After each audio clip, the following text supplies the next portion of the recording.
Welcome to On the Soul's Terms podcast, a weaving of astrology, Greek mythology, and depth psychology.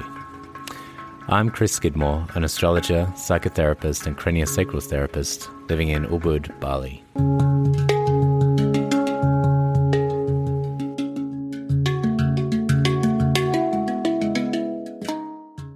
Welcome to the show, and I'm happy that you're joining me for my 80th episode of On the Soul's Terms. It feels like quite a significant number today, 80. It's been quite the journey, so thanks for all of you who have come along, and then to people that are just starting along the journey, welcome on board. The Soul's Terms. This podcast actually began as Tending the Sunfire, which I did with my friend Alexandre, and Emma Love, a dear friend of mine as well, was producing that for us. And along the way, we did an episode on Cinderella and the nodes of the moon, where the three of us were interacting. We ended up making 2, maybe 3 episodes about it because there was so much to talk about between the three of us. And it included actually a lost episode that failed to upload into the system. So still back there in the darkness is an episode that was unrecorded, unreleased, that the three of us really loved. For today, I'm actually going to re-enter that. Tending the Sunfire is no longer available and out there, and so Cinderella remains something that's a story that's dear to my heart and well worth exploring. So many powerful symbols in that story, in that fairy tale, particularly for me, the Grimm Brothers version that I'll be exploring today, and having a look at how that differs a little from, or a lot actually, from the well-known and well-loved Cinderella from Disney in the 1950s. And I'll be looking at that in terms of its relationship to the nodes of the moon, and the inspiration for that was an article by Dana Gerhardt that's on astro.com, which I'll leave a link for in the show notes. And it was a very inspiring article that I read maybe 5 or 6 years ago that really shaped my understanding of what the nodes are through fairy tale form. And embedding astrology within fairy tales and mythology is obviously something that is really dear to my heart and really animates the whole field of astrology for me and brings it all very much to life. So it's something that I've gone deeper and deeper into over the years, as you would all know. So I'm going to use Cinderella as the backdrop to explore the nodes today, and a few changes in my thinking and the evolution of my own thinking about the nodes over the years. So looking forward to getting into that today. But first, I'd like to just get a little bit of a grounding into what actually are the nodes of the moon. What are we actually talking about when we talk about them? Because they're kind of mysterious in their own ways. They're not actually planets. You know, that it's not like a luminary or a planet or an asteroid or a centaur or any of these more physical beings. The nodes of the moon refer to the path of the moon's orbit as it goes around the Earth's orbital plane, or the ecliptic. So you can imagine the ecliptic is the line that the sun goes through from the Earth's perspective. So from the Earth's perspective, it looks like the sun is slowly going around the Earth, and it's going through this particular line, and on that line is the entire zodiac. And also, Ophiuchus got in there with his toe snuck under there just recently in the 1930s. They realized, or they had redefined it, and so the zodiac plus Ophiuchus and another constellation, Cetus. As the moon's orbit is tilted around 5 degrees, it goes above and below this particular line of the ecliptic, and when it aligns with the sun and the moon and the Earth for a full moon or a new moon, and these nodes align, that's when we get eclipses. So essentially, the nodes of the moon is really only useful astronomically to track the eclipses, which happen around about every 6 months. We'll get lunar eclipses and solar eclipses in tandem. The symbol or the vision that we get of an eclipse is the idea that either the sun is disappearing or the moon is disappearing. So the ancients, especially in the Indian traditions, saw that as the sun or the moon being swallowed but then also not being digested, so it was kind of spat back out. And that was the symbol used in the Hindu tradition of Ketu and Rahu. So Rahu was the north node, or the head of this grand serpent that had been decapitated, and its tail, or the rest of its body, was the south node. And this dragon this dragon serpent thing that had been decapitated was always trying to get back at the sun and the moon, so it would swallow it, but because it didn't have a body to digest it, it would digest it, it would spit it back out. So this is how it was seen in Hindu traditions. And I think the Western astrological traditions have really taken from that, in the sense of North Node is generally considered to be the Dharma and South Node the Karma within even the Western traditions. So my sense is that in the Western traditions, we borrowed quite heavily from Eastern traditions in order to understand what the nodes actually are. And that's why it's a little tricky for the Western tradition that doesn't really have ideas of reincarnation thoroughly embedded anymore in the Western thought, to really approach the nodes in a wise way, I suppose. That's the astronomy of the nodes. Really, if you think about the north and south node, it's like the north and south pole of the moon, and the lines that those two poles have, and the alignment of which creates eclipses, or is the cause of eclipses. Then we can move into, from there, the astrology. And my thinking on the nodes has really evolved, and I think the evolution of my thought around it is maybe that it can be helpful to see a process by which we get to understand what the nodes are actually all about. So I'm hoping to offer that today from what ends up being around 18 years of experience and pondering this and trying to articulate it into a brief episode on the podcast. So I hope this works for you. My understanding of the nodes actually goes back to my very first astrology book, which I bought in 2006. It was called Astrology for the Soul. It's by Jan Spiller, and it's a bit of a classic, so many of you might be actually familiar with it. And it was presented very much as a cookbook. And the cookbook basically said that here's your south node and here's your north node. They're always in opposition, and they always have oppositional signs and oppositional houses. So, for example, if your south node is in Taurus, then your north node is definitely in Scorpio at the same degree. And you can go around the zodiac like that to see that. And if it's in the second house, then it's definitely the eighth house that's the opposition. So in this cookbook formulaic style, the recommendation was to go away from the south node and towards the north node. And the more that you did that, the more you would evolve in this lifetime. And the theory behind that was that the south node was your comfort zone, and in that comfort zone you would likely stagnate or get a bit lost or confused or stuck. And the way to avoid that in your own evolution as a human being on this plane and as a spiritual being was to move towards the north node. And if you did those things in the north node, despite them being difficult and not really familiar to you and a little bit foreign, if you did those things, you would evolve and change and become a more whole and complete human being. So it was very much a linear, it's kind of like I can see within that theory the bow and arrow, and we are pulling back into the south node to fire up into the north node and go on this journey of ascent.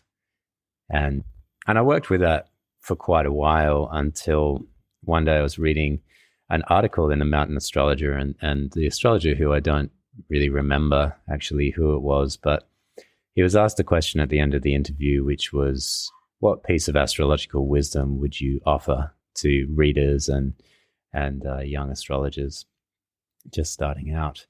And he gave the advice, if you feel lost, then re-enter through the south node. And that suddenly gave me this conception of the south node that was very different than anything that I had been working with before, because to me, I was still working with the Jan Spiller theory that you just need to move away from the south node and towards the north node, and that's your way to evolution. So suddenly there was this idea that the South Node was in fact beneficial, or there was something good about it, or there was something kind of like a re-entry point, or maybe it was like a birth point or a rebirth point in the chart. And reading those words, it just felt really right to me. And I was experiencing it through my own chart as well, as feeling very true and very right. And so I worked with that for a while of like, well, what does it mean to re-enter through the South Node? And is there a sense of if you can re-enter through the South, you just sort of naturally grow like a tree towards the North? And is that potentially how the nodes work rather than this very linear move away from this, move towards that? And if the South Node is some kind of a deep home base, then why is it that I'd be moving away from that? What is the theory that I would need to sort of forget about that? It started to seem to me to be not quite the right piece of advice in the end. So then many years went by, and eventually it was actually Melanie Reinhardt that said, as my next piece of evolution into the nodes, I suppose, she offered that your gift is in the South Node, but you need to give it through the North Node. So again, this really changed my perspective. Again, it became less about moving away from anything in the South Node, but more about how do I take these inherent gifts that perhaps I've been working on for many, many lifetimes, and how do I bring them in to existence with the help of the North Node. But suddenly it became that the South Node were the gifts, and the North Node was this way to give those gifts. So that felt like, again, a very different evolution. And then along the way, I read this article that I'll put in the show notes from Dana Gerhardt, where she was elaborating on the Cinderella story, the Grimm Brothers version of the story. And in that story, she had the South Node as the ashes, where we're doing all this kind of hard labor. We're in our remembering of something kind of perhaps a little bit unhealthy, or perhaps something we're doing back there that gets us stuck, like Cinderella as she's covered in ashes and doing her chores. And then the North Node is the ball, which is where the prince is, that sort of takes her out into the world and out into who she's really meant to be. So some kind of destiny out there. And for many years, I have sat with that, and that's felt very true to me. And just this past weekend, as I was driving around on the scooter, sometimes just driving around is enough to have a little thought or a little download, I guess, pop in. And it suddenly occurred to me that perhaps, just maybe, the whole thing is reversed. And perhaps that time in the ashes is in fact your North Node. And the time at the ball is in fact your South Node, where there's this deep remembering and this deep homecoming that happens when you're there. And then there's perhaps some kind of a dance that goes on between the South Node and the North Node. But the North Node is essentially this part by the ashes. It's all that stuff that you really don't want to do, but you have to do in order to get the tools that make you ready for that South Node experience of remembering who you are, of really deeply remembering who you are. So you can see my thinking on it has changed quite drastically from that first book from Jan Spiller. And it is very interesting that was 18 and a bit years ago, and the nodes have an 18.6 year cycle. So I guess it's my own nodal cycle of being able to read and digest this nodal stuff. And it's also curious that the nodes themselves are coming to their end of their cycle. So at the moment, they're at just about 2 degrees. They're always moving backwards. So they're at 2 degrees of Libra and Aries, and then moving backwards. So they're going to come to the equinox point of 0 degrees Aries and then move back into Virgo and Pisces. And that's actually going to happen on January 29th this year, which is going to coincide exactly with both the Aquarius new moon and also the lunar new year. So we have a lunar new year, Aquarius new moon, and the nodal shift that completes the 18.6 year cycle on that particular day, which feels very auspicious. God knows what it all means, but it feels like a very potent and powerful time. So there we go. That is what I'm looking at exploring today, but I can't really explore it without firstly getting into the dreaming of this ancient story that we call Cinderella, that's gone by many, many different names over the millennia. So it's estimated that this story of Cinderella is over 4,000 years old. It's been imagined in almost every culture that we can fathom. And there's many, many different themes that show up. There's quite often a shoe, like we have in Cinderella, this whole idea of if the shoe fits, wear it. But there's often also some trickster fish that steals something, or in the Native American version of this story, there's the idea that Cinderella herself is sort of maimed by the stepmother. It only really resolves itself when she is connected to an invisible being that is able to recognize the true beauty that is underneath. So we have lots of themes like this throughout the years. The Disney version that we have was actually based on the French version of the 17th century, where there's a fairy godmother and a glass slipper.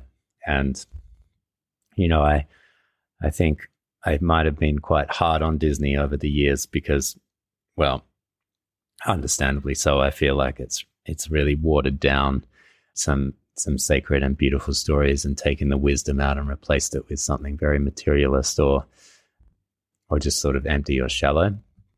But at the same time, I didn't actually realize until researching for this episode that there was a version of this in France in the 17th century that did include the glass slipper and did include the fairy godmother.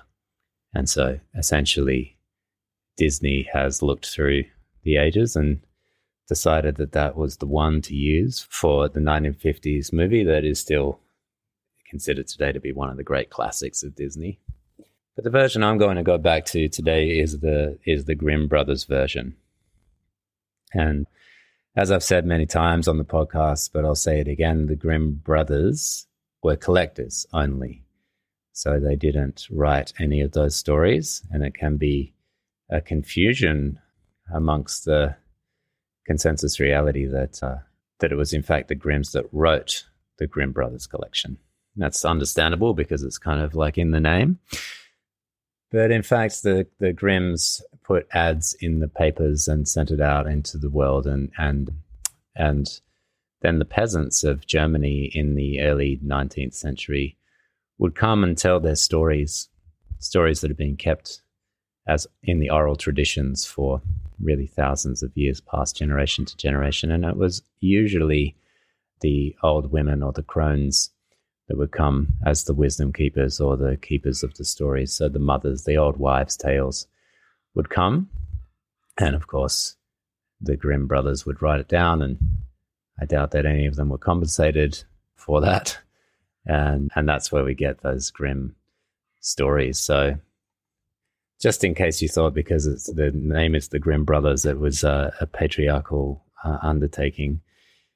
No, the stories themselves from the Grimm Brothers are very much from the matrilineal tradition and therefore hold a lot of the lunar knowing. And that's interesting, isn't it? Because we're talking about the lunar nodes, and it's interesting that even within the lunar nodes, we have very solar perspectives that have entered as far as going from one place to another, evolving, ascending. All of those are very solar or masculine ideas. Whereas the lunar consciousness is able to be in the circular nature of reality, the way that things repeat and patterns form, and spending some time in that more circular way of thinking, which stories help us to do, which helps us also to get in touch with the soul and not be in such a rush to get from one place to another place. And I think in that early book, Astrology for the Soul, as it was called, was really about getting from one place to another place. And I've got to wonder I just wonder how useful that is as an idea. So the story of Cinderella starts out with a girl who is in the process of losing her mother. And so the very first lines of the story are a conversation between a girl and her mother, and she doesn't want her mother to go, but her mother is going. And there's really nothing that she can do about that now. And so her mother, as she's starting to slip away, is just her and her daughter in this scene.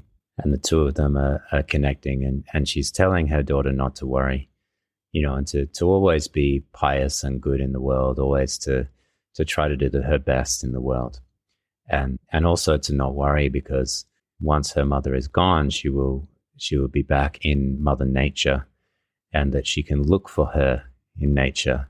Anytime she needs something, she can look for her in nature. And with these words, her mother slips away and is buried in the ground. And snow forms over the grave. And it's said that before the snow has even melted, the father and the husband of this woman has found a new wife. And so we can get that sense right at the beginning that there has not been grief, there's not been an allowance, there's not been a way to really go into the loss that has occurred, and that things have moved on immediately. And in things moving on, Cinderella is faced with this new world. Her old world involved really her and her mother and her father that was around. But now her new world involves her and a stepmother and two stepsisters and the father who's really not really around in this story. And so the stepmother immediately takes control of the family, and the stepsisters, she wants to make sure that her own daughters have a very comfortable and happy life, and they don't really know what to do with this youngest girl, and what to do with someone like that. She feels like an orphan. She feels like a leftover. She feels like, what are you going to do with this one? And so they decide to give her all of the chores. So she does the laundry and the washing and the cleaning and everything. And the most important role, particularly in that period of history, was to clean up the ashes that are there by the hearth. So every day the hearth is burning, and every day the ashes are building up.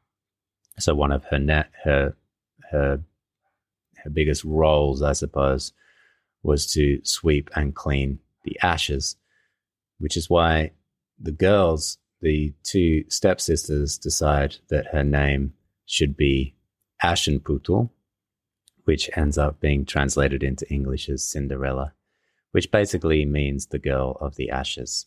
And so that is her role, that is her whole identity, and that is what her stepsisters keep calling her and keep telling her her name is.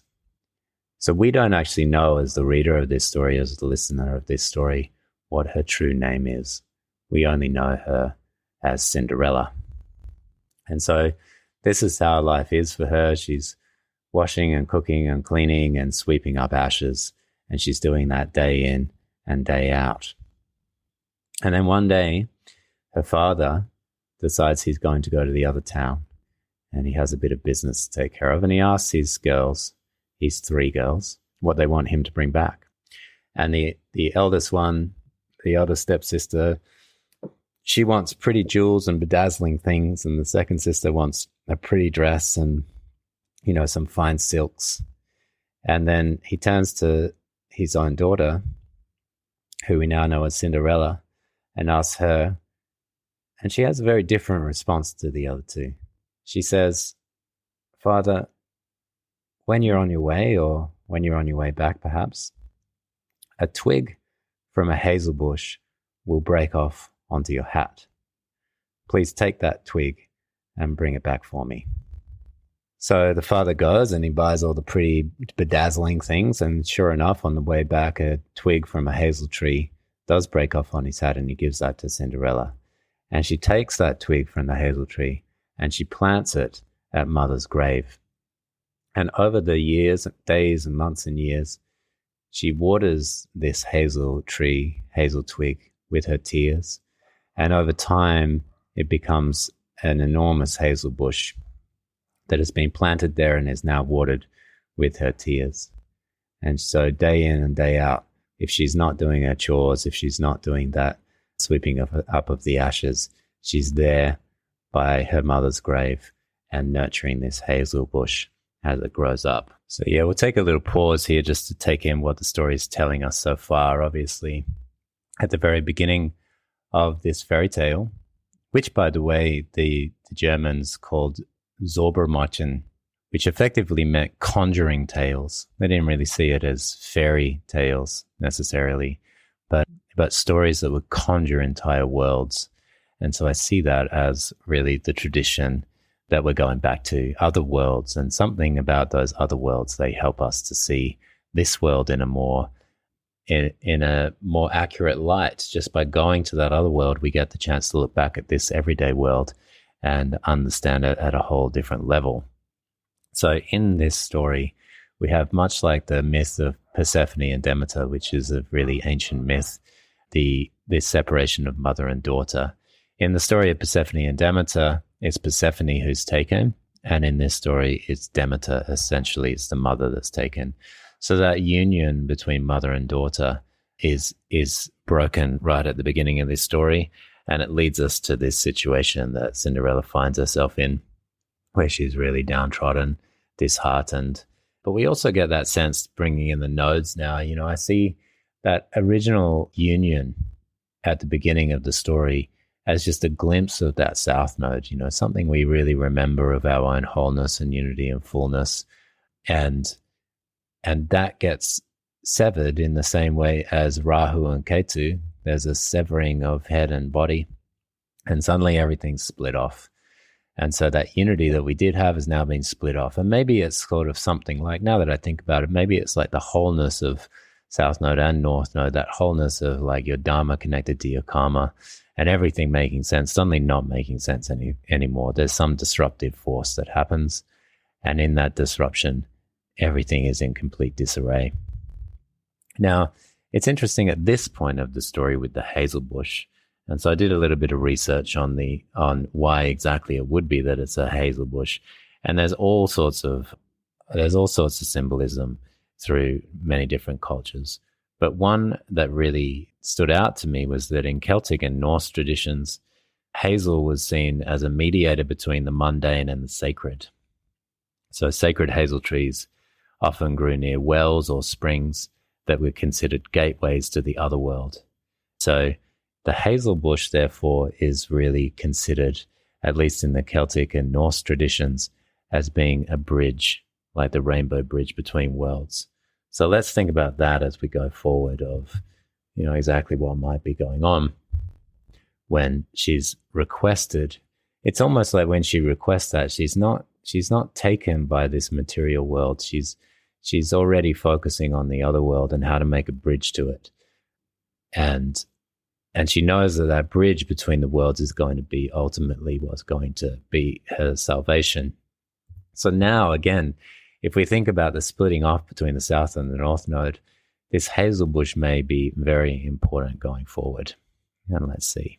Now, one day, it's announced to the kingdom that the prince of this particular place is coming into town, and he's going to hold a 3-day festival. And in this 3-day festival, he intends to find his wife. And so as soon as Cinderella hears about this, she gets very, very excited. And there's a fluttering in her whole system, and she can't quite explain why, but she just knows deep down in her bones that she has to be at that ball, that is the place for her. So the mother and the stepsisters are busy at it, getting ready, and particularly the stepmother, she feels like this is it. This is the big chance for one of her girls to marry up and to become royal, and then everything's going to be taken care of for them from then on. And so, but Cinderella she just has such a deep longing, almost like a soul knowing, like she needs to be at that ball. And so she goes to her stepmother and she asks her, "Stepmother, can I go to the ball?" And the stepmother says, "No, of course not. What would you even do at the ball? Like, what would you wear? You're only really good for the cinders, don't forget, for the ashes. And you're covered in soot. It'd be impossible to get you cleaned up. Plus, you don't have anything to wear. You don't have any shoes. You don't have anything. It's just a silly idea. You should just forget about that idea."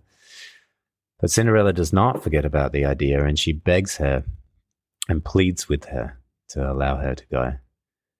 And so the stepmother says, "Well, okay, I tell you what." She grabs a bowl of lentils and she scatters them in the ashes, and she says to her, if you can pick out of the ashes these lentils and put them into their good pile and just take out the good lentils and then discard of the bad lentils, if you can do that in 2 hours, then I'll let you go to the ball.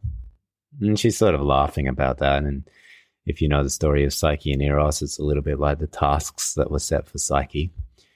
In fact, Cinderella and Psyche and Eros have a lot of similarities. It's one of those impossible tasks, and there's no way that Cinderella's going to be able to do that.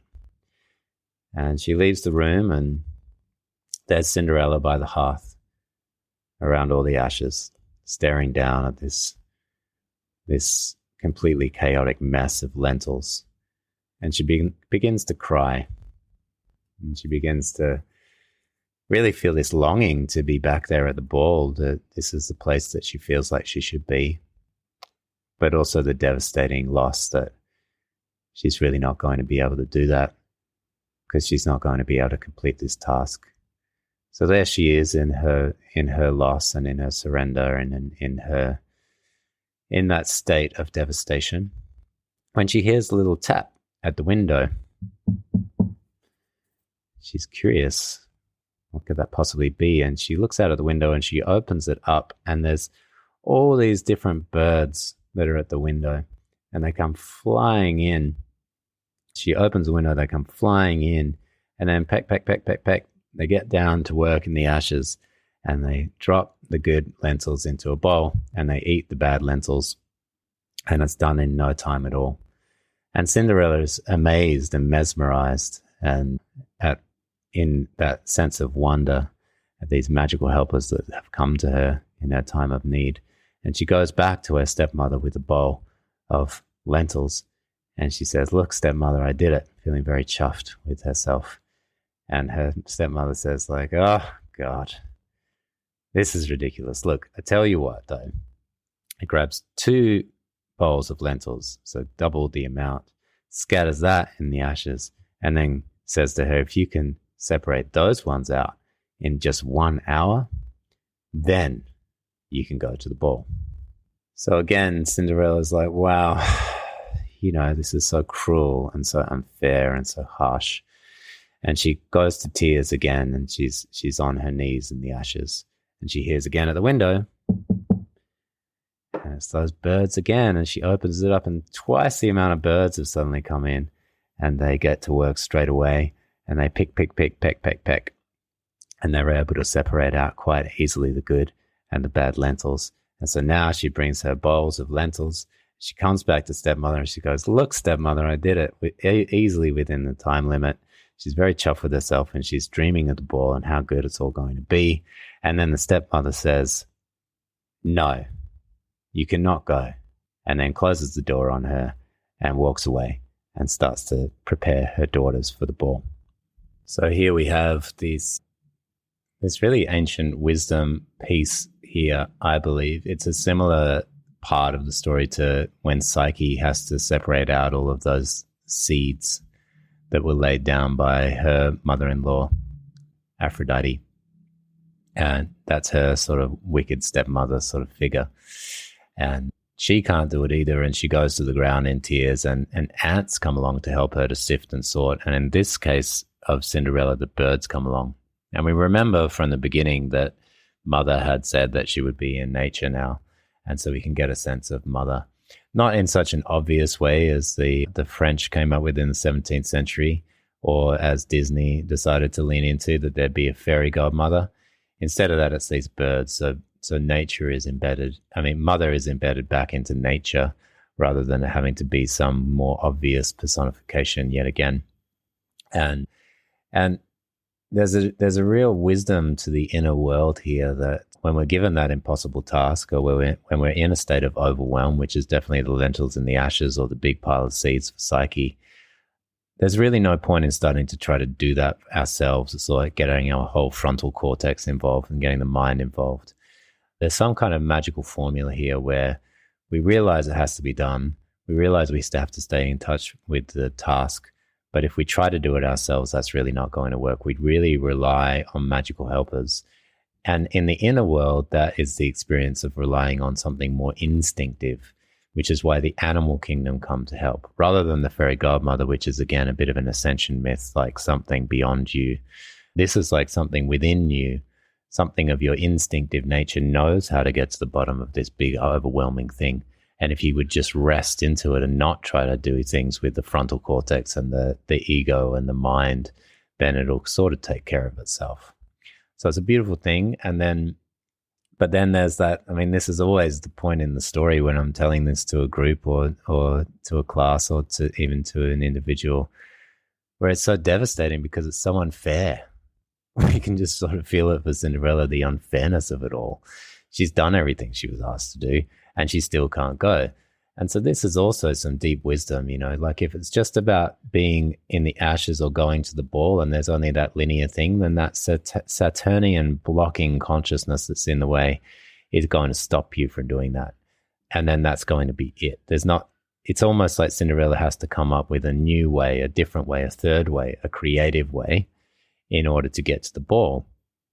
And that's why I think it's beautiful in the well-rounded nature of this fairy tale that has obviously evolved over thousands of years over so many different tellers and evolved into this shape that was picked up in the German countryside rather than something that was written by some kind of an author, something that was scribed off of this ancient wisdom.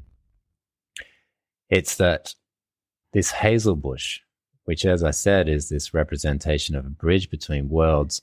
It's like she has to go to the bridge between worlds in order to create the bridge between the place of the hearth, which is really her home and her deep sense of self, and her place at the ball, which is something to do with her destiny or who she's called to become. And that's the tension point between the ashes at the hearth and the ball. And it's really this hazel bush that at Mother's grave, and the deep symbolism there that she's watered with the tears of grief that have come up.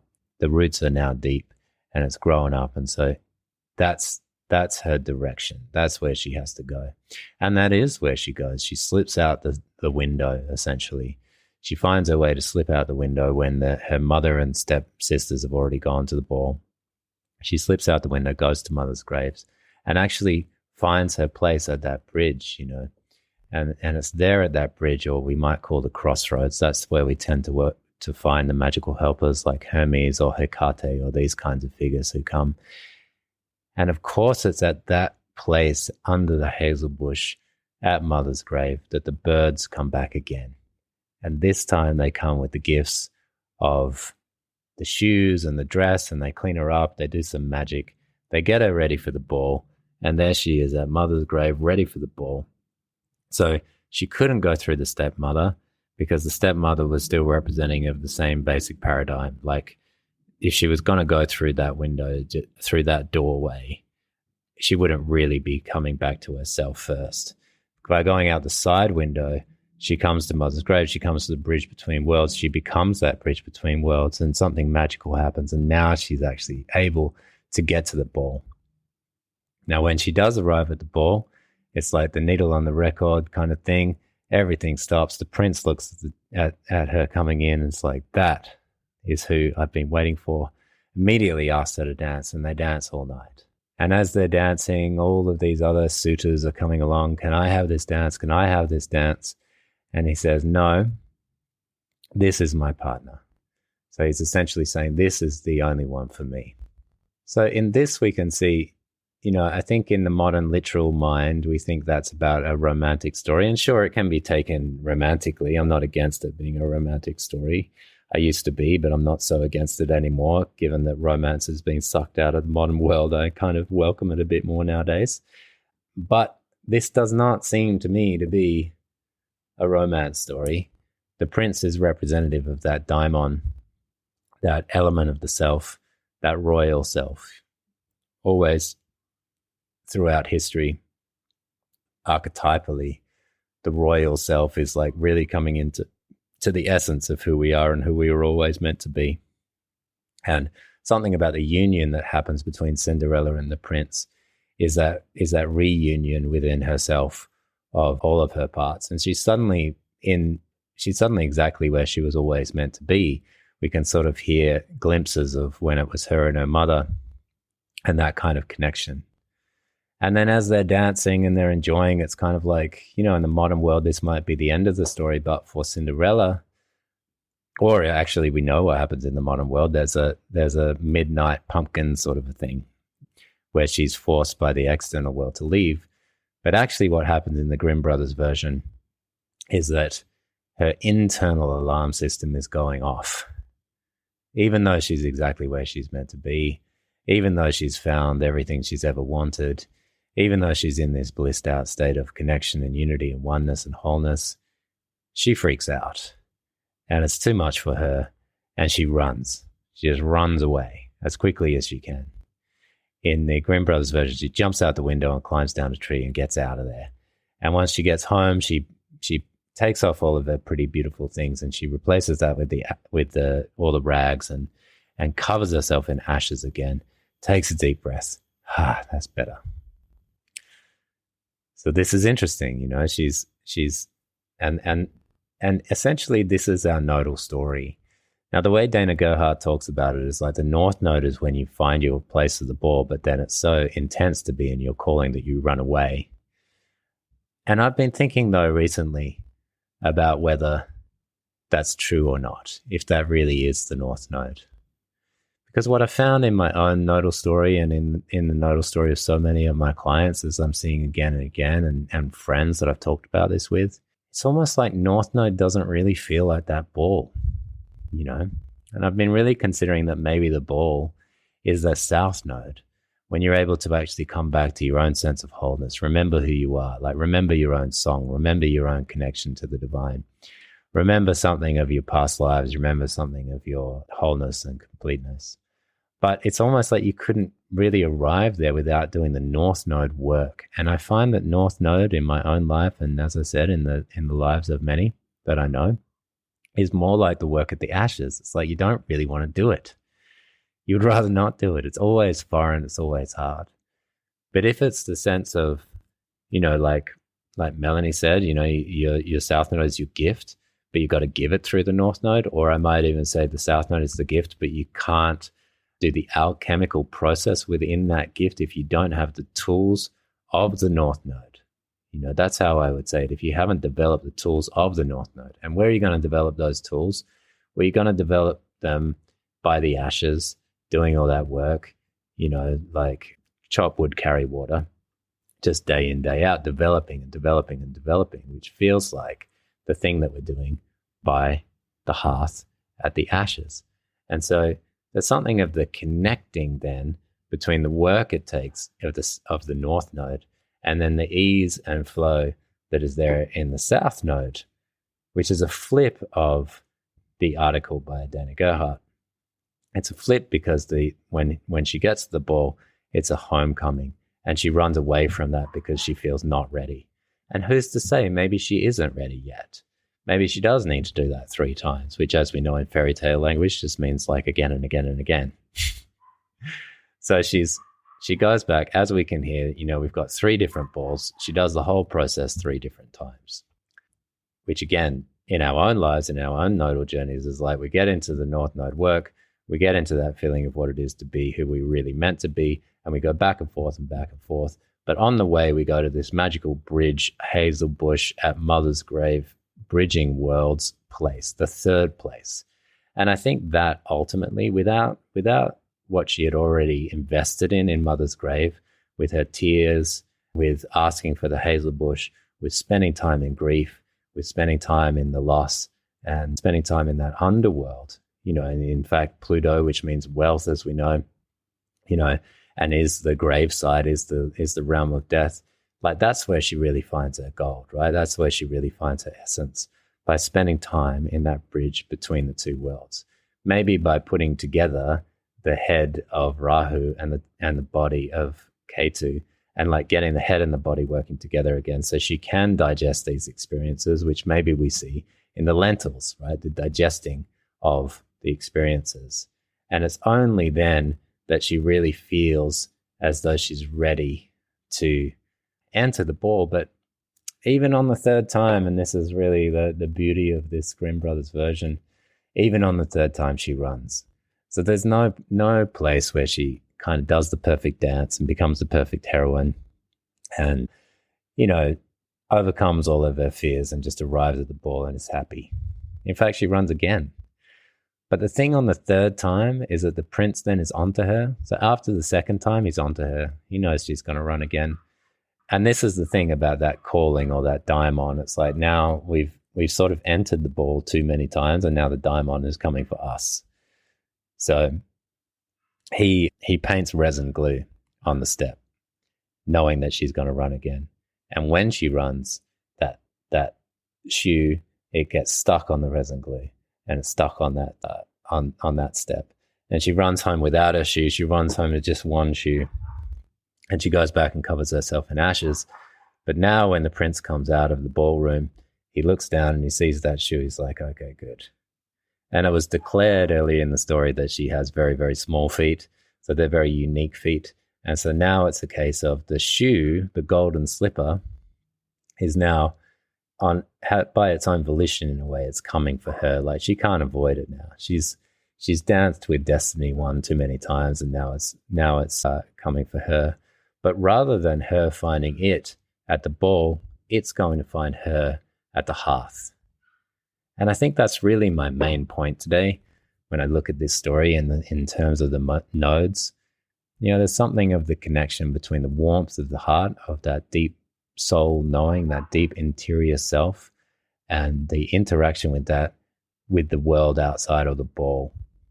And if we can pull those two together with the rainbow bridge, with the bridge between worlds that is the hazel bush planted at mother's grave, psychologically, then we're able to move between these three places, and we're able to ultimately bridge them together with the prince or the daimon or this part of the self coming back and looking for us.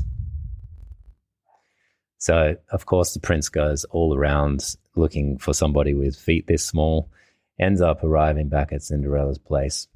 But that's not the end of the story. And content warning, it could get a bit gruesome because actually they are called Grimm Brothers. So they're pretty grim stories sometimes.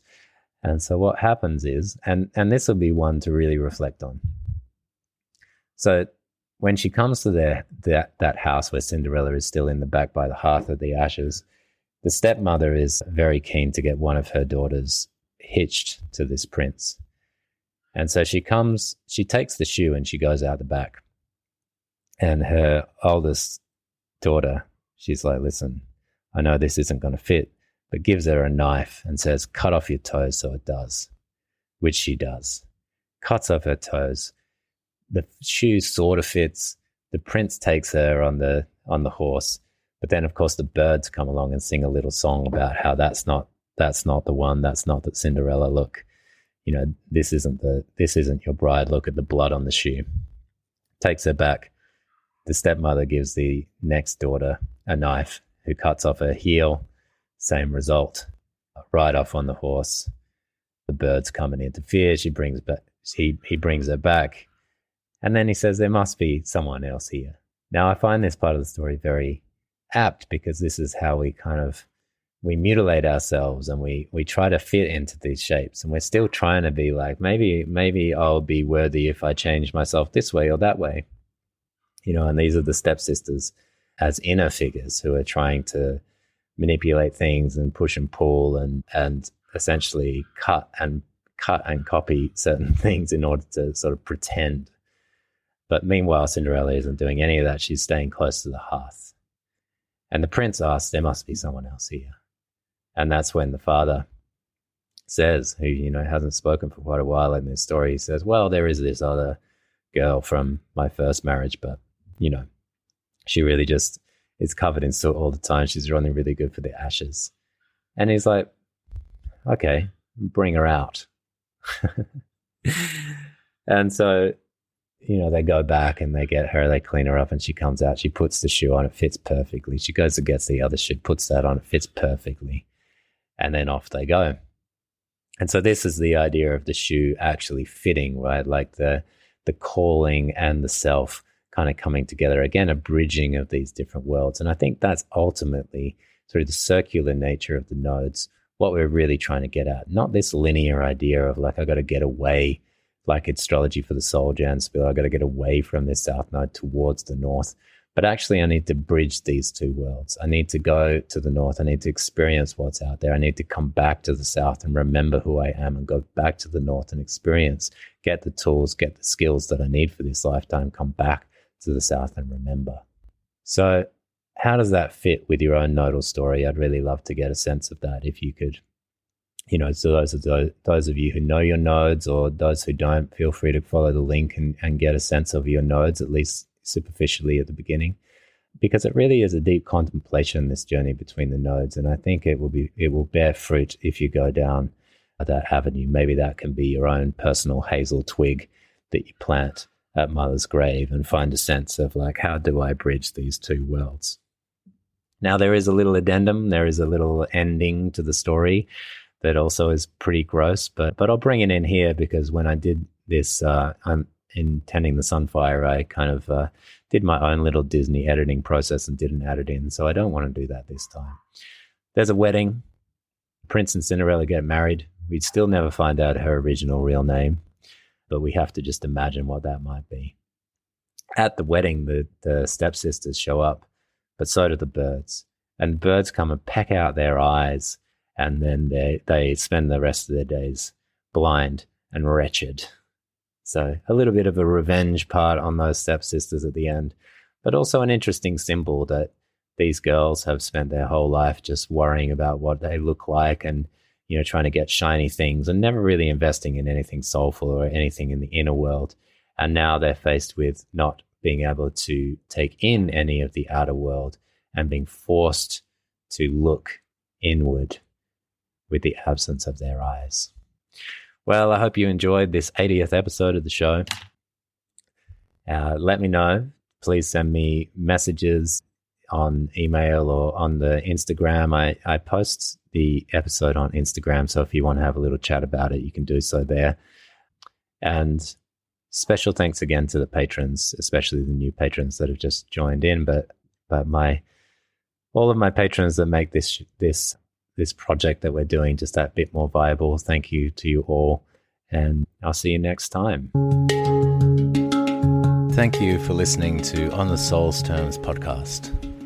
To support the show, please consider leaving a 5-star review, sharing with friends, or becoming a patron at patreon.com/onthesoulsterms. Until next time.